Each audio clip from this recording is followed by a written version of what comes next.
Rachel Taylor was raised to believe that purity was everything. Her boyfriend Ben, a worship leader at a thriving megachurch, wore his faith like a suit of armor. To Rachel, lying about her past was just another form of survival, a necessary sin in a world that worshipped innocence above honesty. When Ben slipped a modest diamond ring on her finger, Rachel thought she'd finally escaped the shadows of her secrets. But the wedding was only the beginning. A week after the honeymoon, the first text arrived. A blurry photo from her wild college days, sent by a man she thought she'd left behind. Then another, and another. Now, with her marriage on the line and her husband's reputation at stake, Rachel is desperate to bury her past before it buries her. So if you think you've heard it all, you haven't. Hit follow on your favorite platform and leave us a comment, because the next story might just change the way you see everything. Don't miss a single twisted turn. Chapter 1, The Lie That Started It All. 2,000 words, AI narration, ready, simplified, cinematic, emotionally immersive. Rachel Taylor's earliest memories were full of church pews, Sunday dresses, and her mother's sharp voice reminding her that good girls don't get second chances. In the small Georgia town where she grew up, reputation meant everything. Even rumors could end marriages or drive families out of town overnight. By 26, Rachel had learned to compartmentalize. Her college years in Atlanta, a blur of freedom, parties, and a few secret lovers, were sealed off in her mind like a forbidden chapter. By day, she was the model daughter, dutiful, quiet, and always in church. By night, she let herself remember the taste of recklessness, the freedom that came from knowing she could walk away. Meeting Ben Harper was supposed to be her redemption. Ben was handsome, devoted, and popular in their church community. He played guitar during Sunday worship and led a Bible study on Thursday nights. Parents adored him. He'd made a vow of abstinence at 16, and Rachel knew what he expected. From their first date, Rachel had been careful, never revealing too much, always steering the conversation back to faith, music, or safe topics. She watched the way Ben's eyes softened when she laughed at his jokes, and how, "Look, Rachel, I'm not proud of who I was back then, but I moved on. I don't want trouble." She studied his face. He looked sincere, hurt even. "If you find out anything, please let me know."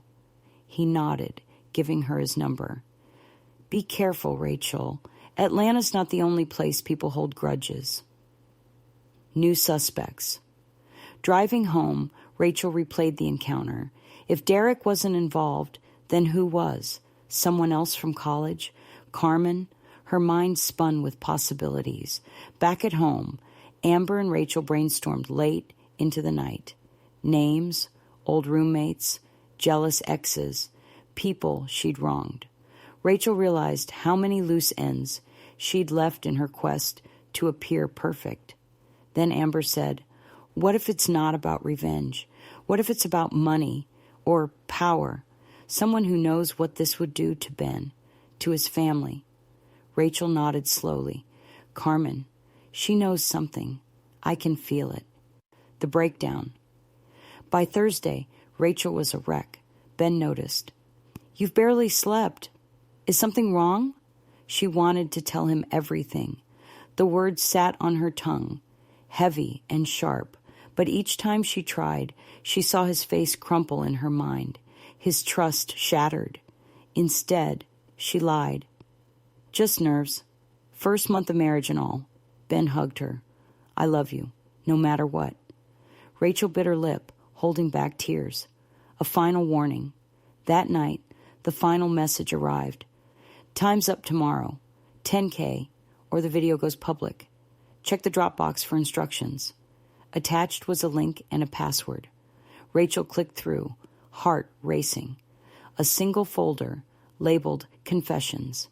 Inside, she saw clips, photos, even old emails she'd forgotten about her entire past, cataloged and weaponized. There was one last note. Tell anyone, and you lose everything. She shut her laptop, trembling. In the darkness, Rachel finally understood. The blackmailer wasn't just after money. This was about humiliation, about control. Someone wanted her, scared, desperate, alone. But Rachel was done running. Tomorrow, she would make her stand, even if it meant losing everything. Chapter 4. Truth, Lies, and the Breaking Point. Morning broke, gray and heavy. Rachel lay awake long before sunrise, eyes fixed on the ceiling, her mind running through the impossible tangle of choices. With every hour, the weight of the blackmailer's threat pressed down on her chest. If she paid, she'd be trapped forever. If she refused, everything she'd built would come crashing down. She turned over, watching Ben sleep. He looked peaceful, safe in the world he believed was real. Rachel wondered if she'd ever feel that way again. By 7, she was up, moving through the kitchen on autopilot, brewing coffee, setting out cereal, folding laundry she'd already washed twice just to keep her hands busy. Ben wandered in, hair tousled, reaching for her waist. "You're up early again," Rachel forced a smile. "Just couldn't sleep." He kissed her cheek, studying her. "Rach, talk to me. Is it the house? Work? Is something wrong with us?" She hesitated, her chest tightening. She wanted to tell him everything, to unburden herself, but fear held her tongue. "I'm okay," she said softly, "just tired." He nodded, but she could see the worry in his eyes. The countdown Rachel's phone buzzed at 8:13 a.m. She jumped. Another message. "No more stalling. You have until midnight." She pressed her lips together, feeling anger bubble up beneath the fear. She couldn't let this person control her. She needed a plan. She called Amber, voice barely above a whisper. "I need to see you. Now." They met at a park on the edge of town, away from prying eyes and gossipy ears. Amber arrived with sunglasses and a baseball cap, nerves on edge. "What are you going to do?" Amber asked. Rachel shook her head.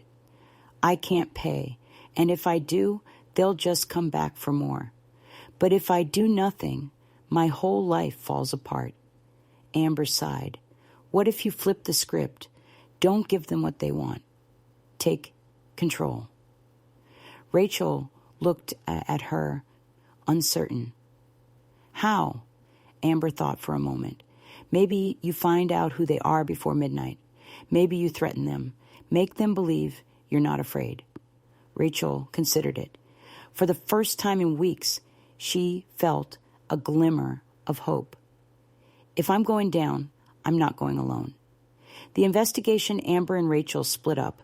Amber went home to comb through old emails and messages. Rachel, hands shaking, logged into the Dropbox again. She scrolled through every file, searching for clues. A slip of language, a timestamp, a detail that might reveal the sender's identity. One file caught her attention, a text thread with someone named Cass. Rachel's heart skipped. Cass was her old college roommate, notorious for holding grudges. The messages were mundane, jokes, inside references, but one line stood out. "One day, you'll pay for what you did to me." Rachel remembered the fight. It had ended badly. Cass had moved out in the middle of the night, swearing she'd never forgive her. Could she be behind this? Rachel tracked Cass down on social media. She hadn't posted in months, but her profile said she was living in New Orleans. Was it possible Cass was still obsessed? Was she working with someone else? Rachel messaged her. using a burner account. Cass, it's Rachel. I'm sorry for how things ended. If you need to talk, I'm here. No reply. Rachel tried to steady her breathing. Maybe it wasn't Cass. Maybe it was Carmen, still hovering in the background, always watching. She decided to confront Carmen directly, face to face. At choir rehearsal that evening, Rachel waited until everyone was distracted and then approached Carmen as she sorted sheet music. "Can we talk?" Rachel asked, her voice shaky. Carmen looked up, expression unreadable. Of course. They stepped outside into the muggy evening. Rachel kept her voice low. I know what you're doing. The threats, the emails. Why are you doing this?" Carmen blinked, then smiled, a slow, knowing smile. "I don't know what you mean." Rachel's hands balled into fists. "Stop playing games. If you want something from me, just say it." Carmen leaned in. "You think you're the only one with secrets in this town?" Her voice was quiet, but there was steel in it. "Don't make accusations you can't prove, Rachel. People talk. Reputations fall. Be careful who you trust." For a moment, Rachel's resolve wavered. Was Carmen bluffing, or was she warning her? Either way, Rachel left more unsettled than before. A new approach. Back at home, Rachel found Amber waiting on her front steps. Amber waved her phone, triumphant. "I found something," she whispered. "The IP address on the Dropbox link. It's local. Someone in town is doing this." Rachel's eyes widened. "Who?" Amber shook her head. "Can't tell yet, but it's someone close. Not Cass, not Derek." Rachel's mind raced. Who would want to destroy her life? Who was close enough to watch her every move? Then it hit her. Someone from church. Someone who wanted Ben, or resented Rachel's sudden place in the spotlight. A cold dread crept over her. She thought of Ben's ex, Lisa, who'd never forgiven him for breaking things off. Lisa worked at the church office, had access to private records, and never missed an opportunity to remind Rachel she didn't really fit in. Rachel called Amber. "Lisa, it has to be her." Amber's silence was heavy. "Are you sure?" "No, but I have to find out." The final hours. With the clock ticking down, Rachel steeled herself and drove to the church. She found Lisa in the office, sorting envelopes. Rachel walked in, voice steady.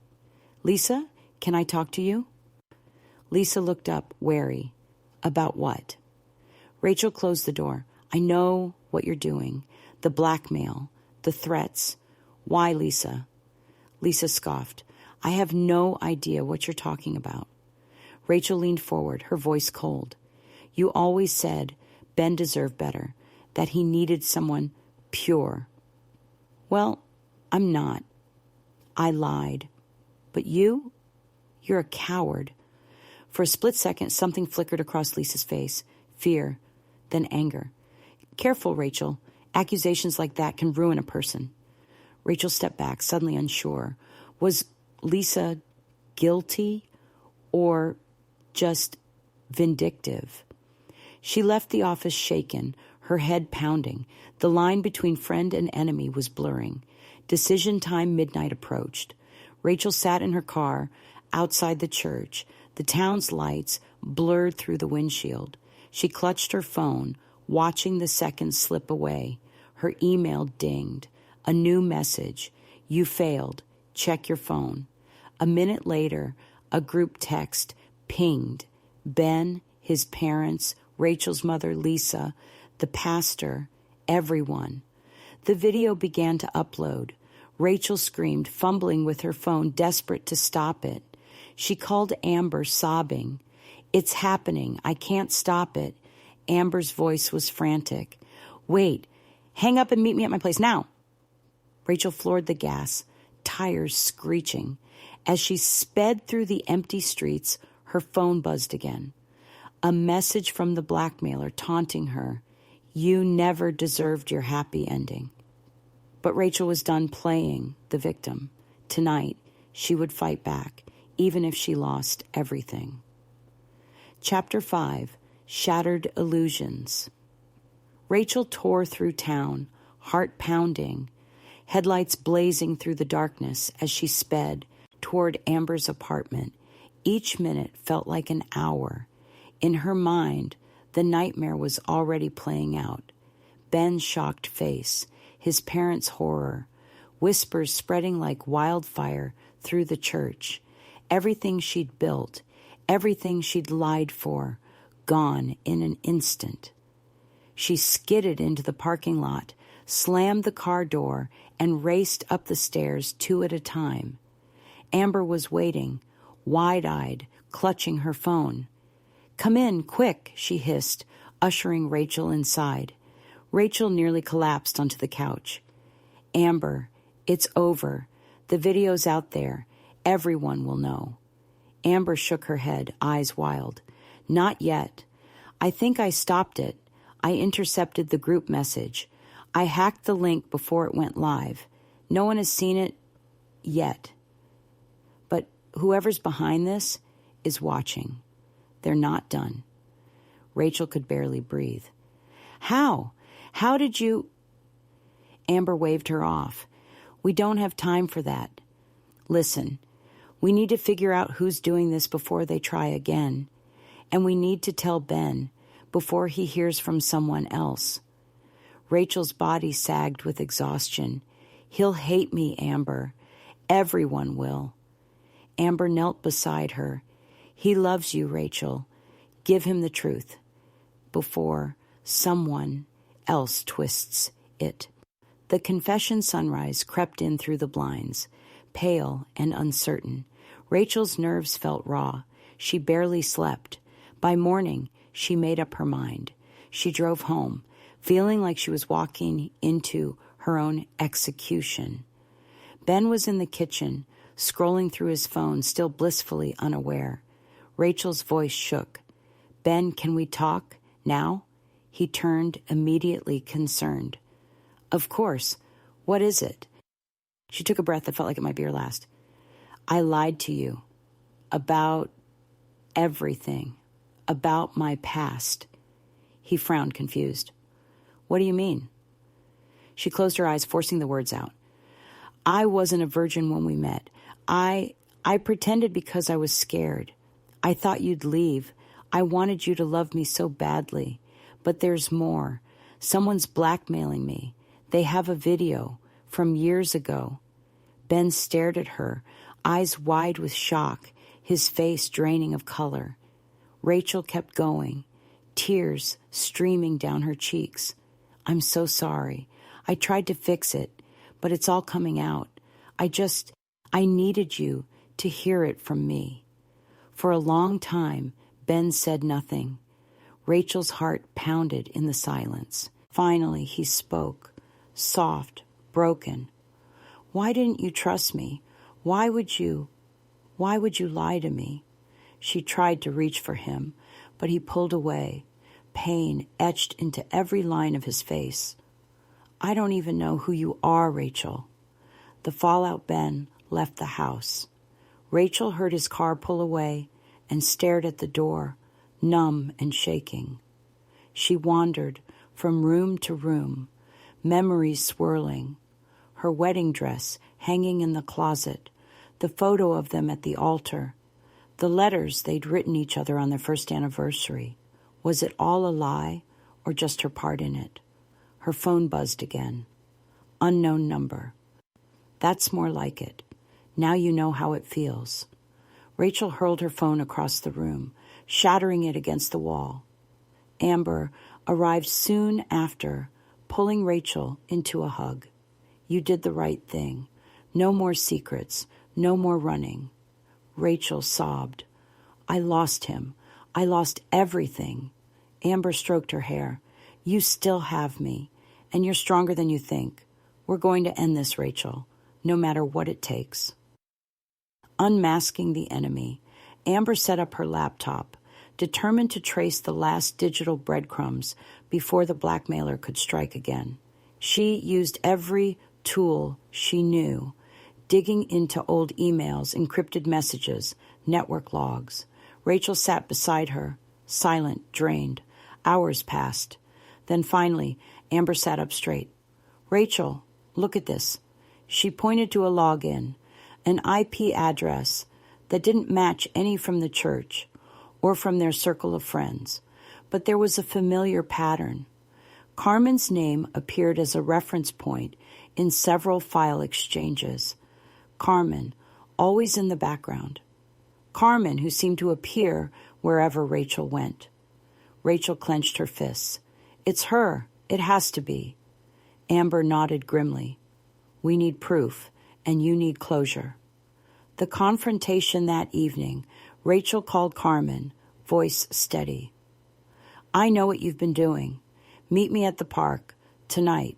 No more games." The park was deserted, shadows stretching long in the evening sun. Carmen arrived, her smile thin and cold.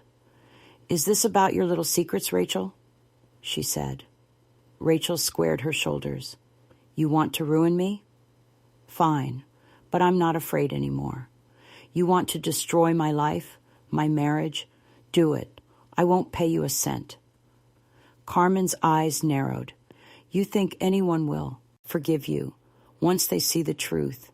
You're just like everyone else, pretending, lying." Rachel held her ground. "We all have secrets, Carmen. Even you. You followed me here. You set me up. But you don't get to win. Not anymore." Carmen stepped closer, voice trembling with rage. "You took what should have been mine. The church, Ben. That perfect life.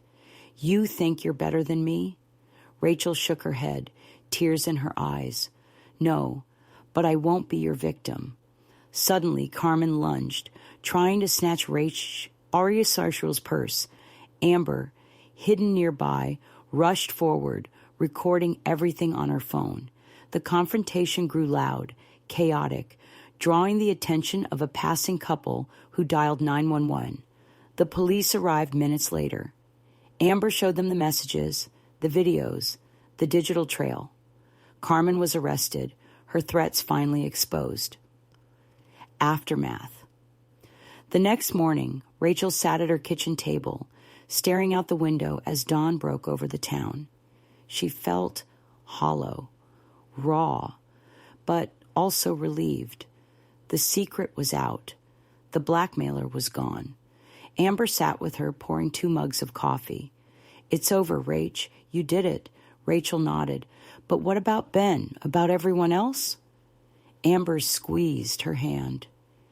"Give it time. Tell your story. Let them see the real you." Rachel watched the sunrise, feeling, for the first time in years, the weight begin to lift. Her old life was gone, but maybe something new could grow in its place. Chapter 6. After the ruin. The silence in the house was deafening. Rachel sat at the edge of their neatly made bed. The mattress barely touched on Ben's side since he left. She hadn't changed the sheets. It felt wrong, like washing them would erase the last piece of who they were before everything collapsed. The room still smelled like him, aftershave, cedar, detergent. It clung to the air, mocking her. She pulled the blanket over her lap, staring at the wedding photo still perched on the nightstand. 2 smiles, 2 lies, and then her phone rang. The fallout. It was Amber. "Rach, it's everywhere." Rachel didn't respond. The video didn't go public, but the story is out. People are talking. Lisa told the pastor, and Ben's father. He stepped down from the board. Rachel closed her eyes, chest aching. "I never meant for it to touch him. Any of them." "I know you didn't," Amber said softly, but the lie was woven deep. "You weren't just the pastor's daughter-in-law. You were the example." Rachel heard the judgment in her own head before anyone had a chance to say it aloud. "I think I need to leave town," she whispered, "at least for a while." But Amber's voice turned sharp. "Don't you dare. That's what Carmen wanted. That's what the whispers want. For you to disappear, to be a warning." Rachel stayed quiet. "Your past was messy, but your courage, it's rare. Stay. Face them, or you'll spend the rest of your life running." The first Sunday, Rachel didn't go to church that weekend.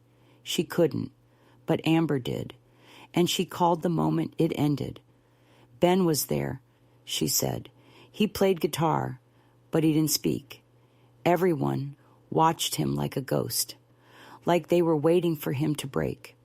Rachel clutched the phone tighter. "And the pastor," Amber added, "he gave a sermon about the difference between sin and shame, about how hiding behind rules keeps us from healing. It felt directed." Rachel sank into the couch, unsure if she felt comforted or condemned. A knock at the door. That evening, Rachel stood in the kitchen reheating leftovers when someone knocked. Her heart jumped. She peeked through the window. Not Ben, not Amber, Lisa. Rachel froze. Her chest tightened, but she opened the door. Lisa stood, with arms crossed, eyes cold. "I'm not here to fight," she said. "I just came to say I didn't leak anything.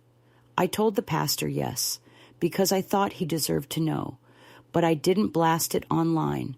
That wasn't me." Rachel nodded once. "Okay." Lisa lingered. "You think you're the only one who's ever faked something? The only one who ever lied to survive in this town?" Rachel met her eyes.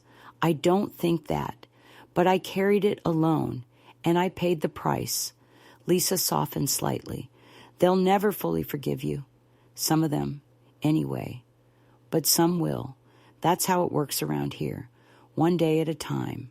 Then she left.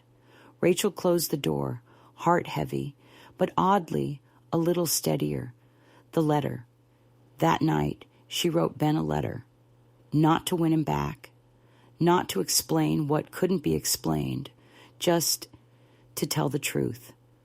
"Ben, there's no excuse for what I did. I don't expect to be forgiven. But I want you to know that I loved you, still do. Not for the safety you gave me, but for the man you are when no one is watching. I was wrong to believe that your love depended on a lie, that God only blesses the spotless. I've learned that shame grows in silence, and silence almost destroyed me. If you can find peace without me, I'll understand. But if there's a path forward, I'll walk it, no longer as the woman I pretended to be, but as the woman I am now." Rachel. She didn't send it. Not yet.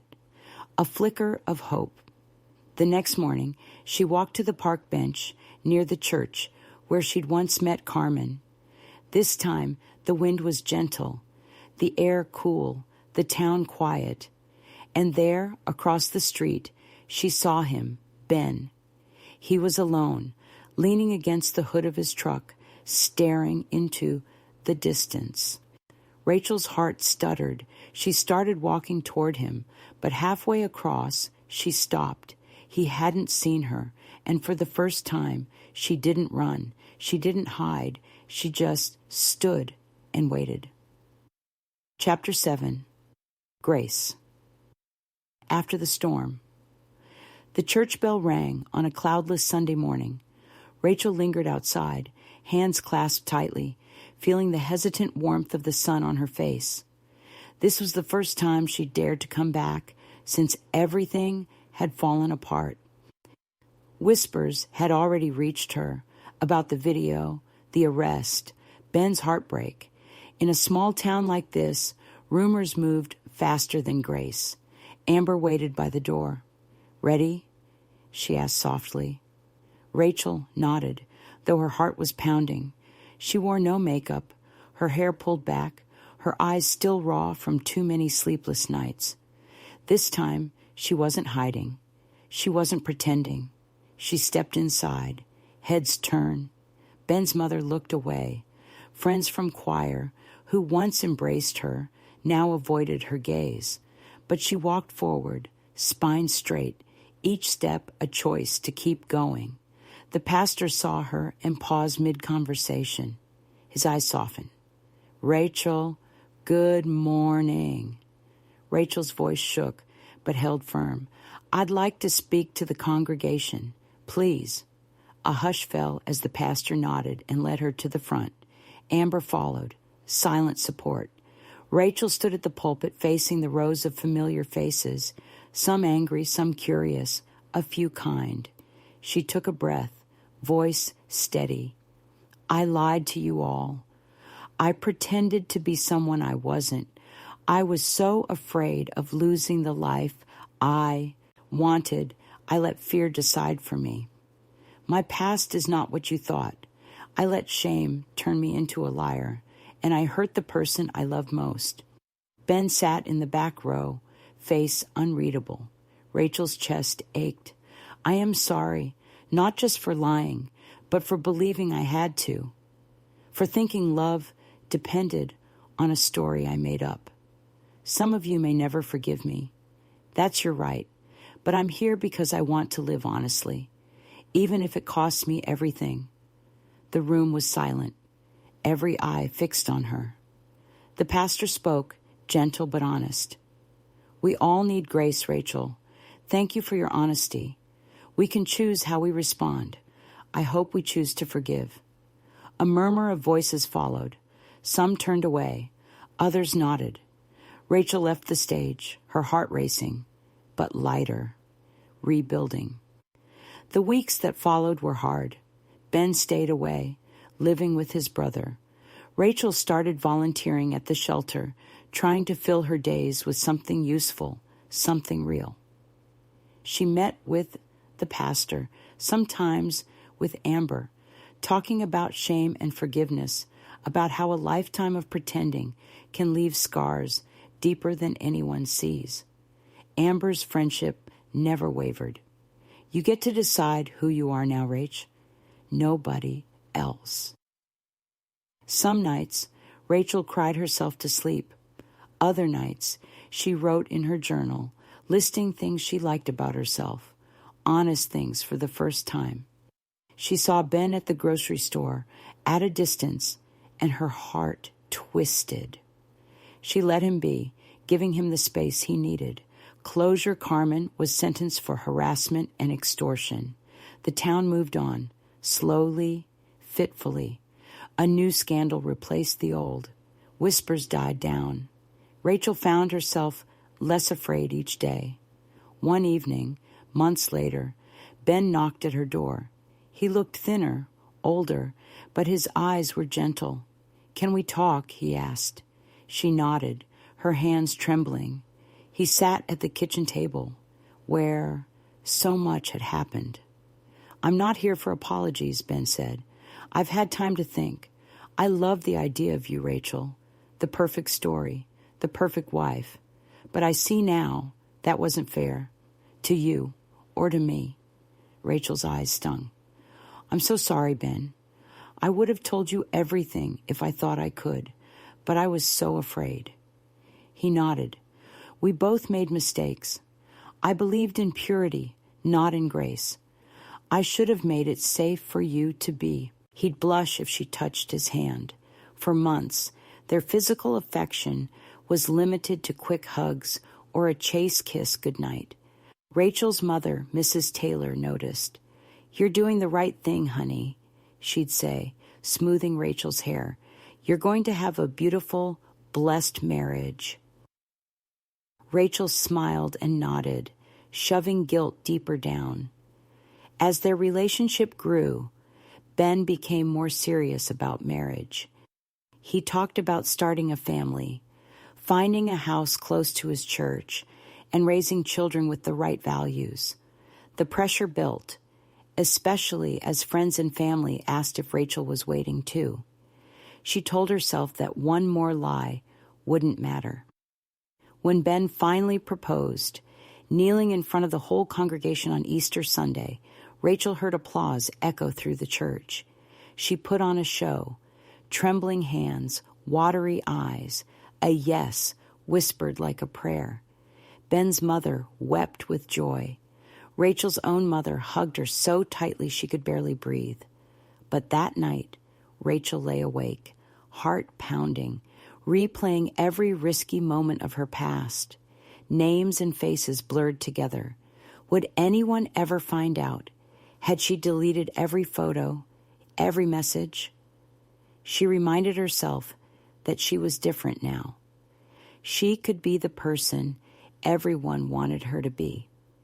As the wedding approached, Rachel became obsessed with control. She deleted old social media accounts, blocked numbers, and even considered contacting her exes to make sure they'd keep quiet. Paranoia crept in.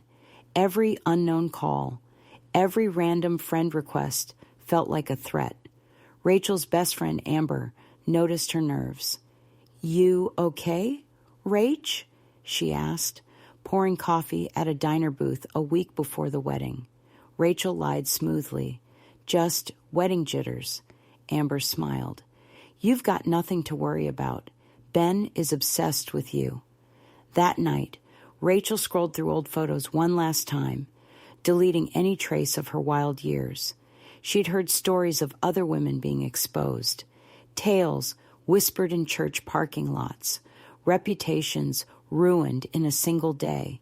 She promised herself she'd never let that happen. On her wedding day, Rachel wore white. The church was packed. Ben looked at her with such trust that Rachel almost broke. When the preacher asked if anyone had a reason to object, Rachel held her breath, honest. There was silence, but it was soft, not sharp. "I don't know what comes next," Ben said. "Maybe we need time. Maybe we don't end up together. But I forgive you. I hope you find a way to forgive yourself." Rachel wept, not from regret, but from relief. New beginnings. Spring came, gentle and green. Rachel started taking classes, slowly rebuilding her life. She made new friends, some from the shelter, some from church. She sang again in choir, her voice fuller, richer, a little broken, but hers. One Sunday, Ben joined the service. He didn't sit with her, but he smiled. That was enough. Rachel realized healing was slow, but real. She had lost her old life, but gained something far more precious, the courage to live without shame, and the hope that forgiveness, while hard-won, was still possible. She left the church that day, the sun warm on her shoulders, the future still uncertain, but hers at last. Silence. Their wedding night was awkward. Ben was gentle, but inexperienced. Rachel played her role perfectly, feigning shyness, pretending every touch was new. Ben was so grateful, so relieved. "Thank you for saving yourself for me," he whispered. Rachel kissed him and forced a smile, ignoring the pit in her stomach. For a few days, everything felt normal. They returned from their honeymoon and settled into married life. Rachel joined Ben's Bible study, volunteered at the church food pantry, and baked cookies for neighbors. She was determined to keep up the illusion, but secrets have a way of surfacing. One evening, Rachel found an envelope on their porch. No return address, just her name, scrawled in black ink. Inside was a photo. It was grainy, but unmistakable. Rachel, laughing, drink in hand, an arm around a man she hadn't seen in years. Her hands shook as she hid the envelope at the bottom of her purse. She didn't sleep that night.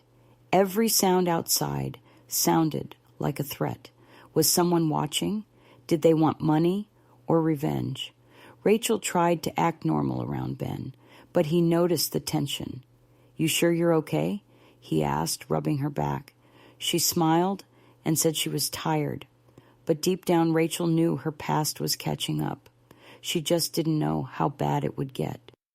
Chapter 2. Ghosts in the Honeymoon Phase. Rachel sat at the kitchen table, a steaming cup of coffee in her trembling hands. Ben, humming softly, wandered in and planted a gentle kiss on her forehead. "Did you sleep at all?" he asked, opening the fridge. Rachel forced a laugh. "Just nerves, I think. I'm still adjusting to everything." Ben smiled, oblivious. He was already in his church polo, ready for the day's youth group meeting. "You're going to be an amazing wife, Rach. I'm the luckiest man alive." She smiled back, hiding the photo envelope beneath a stack of unopened mail. Rachel watched him go, then listened to the door click shut. When she was certain he'd left, she pulled out the envelope again and stared at the grainy photograph. The man with his arm around her, Derek, was a face she hadn't thought of in years. Atlanta, sophomore year, a wild spring break, a haze of parties, and no rules. Rachel's mind raced. Why now? Who had sent this? She checked the envelope again. Nothing. No note, no explanation. Just her name, her face, and a hint of a threat. She went through her phone, searching for Derek's old number. Deleted. She scrolled through her socials, but her profiles had been wiped before the wedding. Still, that didn't stop others from posting. People tagged in old group photos, classmates reminiscing about the good old days. Rachel remembered the whispered church stories of women exposed by old flames or jealous rivals. Reputation was everything here. One crack, and it could all crumble. She needed a plan, a visit from the past. That afternoon, Rachel drove across town, hands gripping the wheel so tightly her knuckles whitened. She parked outside Amber's apartment, knocking with a code only old friends would know. Amber answered in fuzzy socks and a messy bun. "You look like hell," she said, hugging Rachel inside. Rachel tried to smile. She trusted Amber, but not with everything. Amber poured coffee, and they sat on the balcony, overlooking their sleepy town. "I got something in the mail," Rachel began, voice low. She slid the photo across the table. Amber's eyes widened. "Is that—" "Derek," Rachel whispered. "From college. Someone sent it here, to the house." Amber shook her head. "That's creepy. Are you sure it's just one photo, not a prank?" Rachel swallowed hard. What if there's more? What if they go to Ben or his family?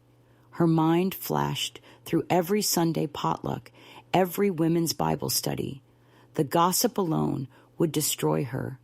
Amber squeezed her hand. Maybe it's nothing. People have moved on.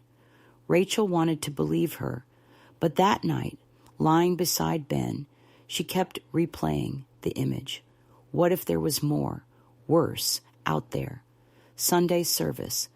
The next morning was bright and cloudless, but Rachel felt a storm brewing inside her.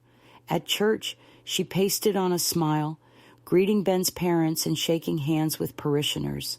Ben was in his element, laughing, strumming his guitar, radiating earnest joy. Rachel sat beside her mother, feeling like a fraud. "You look tired, sweetheart," Mrs. Taylor whispered, tucking a strand of Rachel's hair behind her ear. "Just a lot on my mind, Mom." Mrs. Taylor squeezed her hand, eyes shining with approval. "Ben is good for you. He brings out the best in you." Rachel nodded, her throat tight. After the service, Ben's mother cornered her. "Are you coming to the women's circle tonight? Everyone wants to hear about your honeymoon." Rachel forced a laugh. "Of course, I'll be there." The thought made her stomach twist. She wasn't ready for questions or the scrutiny. She escaped to the restroom, locked the stall, and stared at herself in the mirror. Her reflection looked older, thinner, the strain starting to show. "Get it together," she whispered. "You've come too far to lose everything now." Shadows at the circle. That evening, the women's circle met at Sister Gladys's house, a sprawling ranch home decorated with faded florals and Bible verses on every wall. Plates of cookies and sweet tea littered the kitchen. The women, mothers, grandmothers, teens, clustered in groups, gossiping about work, marriages, and the latest prayer chain scandal. Rachel fielded questions with careful grace. "How was your honeymoon? Is Ben as perfect as he seems? Any plans for babies?" She laughed at the right moments, shared sanitized details, and tried not to let her mind wander. But across the room, a new face caught her eye. A young woman, mid-20s, striking, unfamiliar. She watched Rachel with an intensity that sent chills down her spine. At the end of the night, the stranger approached as Rachel gathered her purse. "You're Rachel, right?" she said, voice low. Rachel froze. "Yes." "Do I know you?" The woman smiled, tight-lipped. "Not yet, but we have some mutual friends. I just moved here from Atlanta." Her eyes lingered on Rachel's face, searching for something. Rachel's heart hammered. "Well, welcome. Hope you like it here." The woman leaned in. "Small towns have big memories. I'm sure you know what I mean." With that, she turned and left, leaving Rachel rattled. Home invasions. That night, Rachel double-locked the doors. She lay awake, listening to Ben's gentle breathing beside her, her mind racing with possibilities. The photo, the stranger, the threat, it all felt connected. She checked her phone obsessively, waiting for another message. Nothing came. Days passed in a haze of anxiety. Rachel went through the motions, laundry, dinners, church events, but she was jumpy, paranoid. Every unknown number, every new face made her stomach clench. 1. Afternoon, Ben found her sorting old mail. "Looking for something," he teased, leaning over her shoulder. Rachel jumped. "Just organizing. We have so much junk mail." He grinned. "You're nesting already." He kissed her cheek and went to walk the dog. Rachel waited until he left, then checked the mail again. Nothing. She wondered, should she confess? Should she tell Ben everything? The thought was paralyzing. If he knew the truth, he'd be devastated. His trust, his faith, his reputation, all built on the lie she told. And now someone else knew. The second threat. On Friday, the next envelope arrived. This time, it wasn't a photo. It was a note, scrawled in sharp black ink. "Nice wedding. Shame if people knew the real you. Check your email." Rachel's hand shook as she rushed to her laptop. In her inbox was a single new message. No sender, just a subject. "Remember this?" Attached was a video clip, shaky but clear. Rachel recognized the cheap motel room, the pink dress she'd worn, Derek's voice. Her face, flushed and laughing, filled the screen. The clip cut off after 20 seconds, but the message was clear. Rachel's world spun. She slammed her laptop shut, heart pounding in her chest. How many copies were out there? What did they want from her? Amber's words echoed. People move on. But whoever this was hadn't. Someone wanted something from her. The first demand. That night, Rachel waited until Ben was asleep before sneaking out to her car. She called Amber, her hands shaking. "I need your help," she whispered. Amber's voice was groggy but urgent. "What's wrong?" Rachel told her everything. The photo, the note, the video. Amber was silent for a long time. "This is bad, Rach. Really bad." "I know. What do I do?" "First, you need to find out who's doing this. Think. Who did you hurt? Who would want to ruin you?" Rachel's mind whirled through every bad breakup, every angry message, every jealous ex. Derek, someone else. You need to get ahead of this, Amber said. Don't let them control you. Rachel nodded, staring out at the empty street. What if I can't? Amber's voice was gentle. You're not alone, but you have to fight. A test of faith. The next morning, Rachel sat in the pew beside Ben, feeling the weight of her secret pressing on her chest. The pastor's sermon was about truth and redemption, about the dangers of living a lie. Rachel's hands trembled in her lap. After the service, the stranger from the women's circle appeared again. She introduced herself this time. Carmen. Rachel tried to sound casual. So, you're from Atlanta? Carmen's eyes didn't leave Rachel's. We have a lot in common, Rachel, more than you think. Rachel's blood ran cold. Carmen leaned in, her voice barely above a whisper. I know what it's like, hiding who you are, but secrets have a way of getting out. Rachel tried to maintain her composure, but inside, she was falling apart. Was Carmen behind the threats? Was she working with someone else? Ben called out, waving Rachel over. She excused herself, forcing a smile, her heart pounding. The ultimatum. That evening, another email came. This time it was explicit. $10,000 by Friday, or the whole church sees the video. Rachel stared at the screen, numb. She didn't have that kind of money. Even if she did, how could she guarantee it would end? She called Amber again. They want money, $10,000. Amber cursed. You can't give in. It'll never stop. Rachel's mind raced. What if Ben found out? What if his family saw the video? She imagined the looks, the whispers, the judgment. Her world, her carefully built lie, would collapse. But the threats were real, the danger closer than ever. Rachel realized she had a choice. Run, confess, or fight. She didn't know which was more terrifying, but one thing was certain. Her past wasn't done with her yet. Chapter 3. The web tightens. The morning after the ultimatum, Rachel stared at her reflection in the bathroom mirror, her face drawn and pale.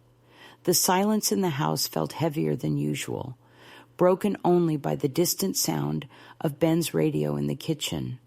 For a moment, she envied his innocence. He still believed in miracles and new beginnings. He didn't know the person lying beside him each night was living a lie. Her phone vibrated on the counter. A single text from the unknown number. TikTok, Rachel, 10K. Don't test me. She deleted it instantly. Panic threatened to consume her, but she forced herself to focus. She had 4 days before Friday. 4 days to save her marriage, her reputation, and maybe even her sanity. A dangerous confession. Later that morning, Rachel drove to Amber's apartment, mind buzzing. She hadn't told Amber about the new demand in person, and she needed her best friend now more than ever. Amber let her in, already in sweats, coffee in hand, worry etched into her face. I'm so sorry, Amber whispered as Rachel finished explaining. Do you have any idea who's doing this? Rachel shook her head, tears pooling in her eyes. It could be Derek. It could be someone else. But why now? Why after all these years? Amber chewed her lip. You have to get in front of this. If you don't, they own you forever. Rachel flinched at the word. I don't have $10,000, not even close. Amber hesitated. What about Ben? Rachel recoiled. I can't. If I tell Ben, I lose everything. He'll never trust me again. His family, the church. Amber cut her off. You're being blackmailed, Rachel. This isn't about purity anymore. It's about control. Rachel wiped her eyes. If I could just talk to Derek, maybe. Amber sighed. Let's start there. If he's involved, he'll crack. If not, maybe he knows something. The search for Derek Rachel spent the afternoon tracking down Derek's last known address. A few social media searches revealed a new Instagram account, public, full of party shots and tagged friends. He hadn't changed much. He was still in Atlanta, working as a bartender at a downtown club. That night, after Ben fell asleep, Rachel messaged Derek under a fake name, using an old account she'd never deleted. "Hey, remember me? Can we talk? Urgent." She stared at the screen until her eyes blurred, heart pounding as she waited for reply. None came. The stranger's game. Carmen, the mysterious woman from church, started showing up everywhere. Bible study, choir rehearsal, even the local grocery store. Each time, she smiled at Rachel with that knowing look, calm, patient, predatory. At Wednesday night service, Carmen cornered her by the coffee station. "You look stressed, Rachel. Everything all right?" Rachel tried to smile, just tired, adjusting to married life. Carmen leaned closer. "You know, secrets have a way of rotting us from the inside out. I've seen it before. People pretending, trying to be something they're not. It always catches up." Rachel's heart hammered in her chest. Was Carmen warning her? Or was she the blackmailer? Before Rachel could answer, Ben walked up, draping an arm around her. "Everything okay here?" Carmen's smile never wavered. "Just girl talk. See you at choir, Rachel." Ben squeezed her shoulder as Carmen walked away. "You all right? You look like you've seen a ghost." Rachel forced a laugh. "Just nerves. I'll be fine." But as she watched Carmen's retreating figure, a new fear took root. Was Carmen just a messenger, or was she pulling the strings? Ties that bind. Back home, Rachel poured herself a glass of wine and sat at the kitchen table, trying to make sense of it all. The photo, the video, the threats, Carmen's sudden appearance. Was it all connected, or was her mind making connections where there were none? She pulled up her email again, reading the blackmailer's message over and over. There was no information, no instructions on how to pay, just the demand. It felt personal. Someone wanted her to sweat, to know she was being watched. Her phone buzzed again. Another text. "You have 72 hours. Tick-tock." Rachel's hand shook as she stared at the clock. Time was slipping away, into the lion's den. The next afternoon, Rachel drove to Atlanta, heart racing with every mile. She'd told Ben she was visiting her mother, a half-truth he accepted without question. Amber insisted on coming along, fearing for her friend's safety. The club where Derek worked was loud, pulsing with music and neon lights. Rachel scanned the bar, spotting Derek pouring drinks for a group of college kids. He looked older, but still handsome, his easy charm unchanged. She waited until he was alone, then approached the bar. Derek looked up, surprise flickering across his face. "Rachel Taylor? Well, I'll be damned. What brings you here?" Rachel forced a smile. "Can we talk? Somewhere private?" Derek shrugged, wiping his hands on a towel. He led her to a back room, small and cluttered. Amber waited outside, watchful. Rachel wasted no time. "Someone's blackmailing me with a video from us. Do you know anything about it?" Derek's expression hardened. "What? No, I haven't seen you in years. Why would I—" Rachel cut him off, desperate. "Are you sure? No one ever tried to reach out to you about me? No messages? Nothing?" Derek shook his head.